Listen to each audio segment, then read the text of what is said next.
কিছুদিন আগে আমার হাজবেন্ডের এক বন্ধু তাকে ফোন দিল। তো ফোনের ওই পাশে কি কি কথা হচ্ছিল সব শোনাই যাচ্ছিল আর কি। তো সে প্রথমে কৌশলাদি জিজ্ঞেস করে বেশ কিছুক্ষণ কথা বলল তার সাথে। তার মেইন কথা এটা ছিল না। সর্বশেষ সে তার মেইন কথাটা বলেই ফেলল, বন্ধু আমার জন্য একটা মেয়ে দেখিস। ঠিক কথাটা শুনেই আমার সাথে সাথে মেজাজ খারাপ হয়ে গেল। এত সামান্য একটা কথায় মেজাজ খারাপ হওয়ার মতো তো কিছুই নেই, তাই না?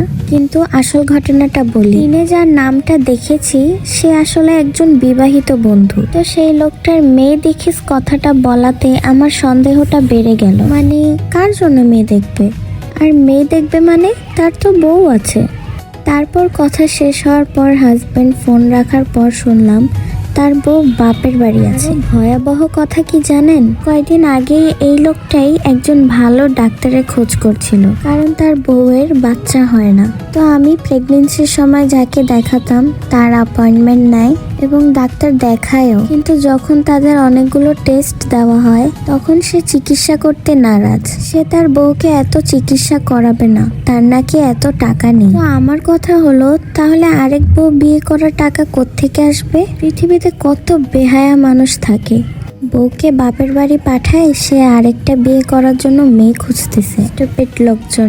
আজকের এই স্টোরিটা আমার ফেসবুকে অ্যাড থাকা একজন আপুর টাইমলাইনে দেখা। আপুটার নাম আমার ঠিক মনে আসতেছে না। স্টোরিটা আমার কাছে কপি করে রাখা ছিল, তাই আমি আপনাদের সাথে শেয়ার করলাম।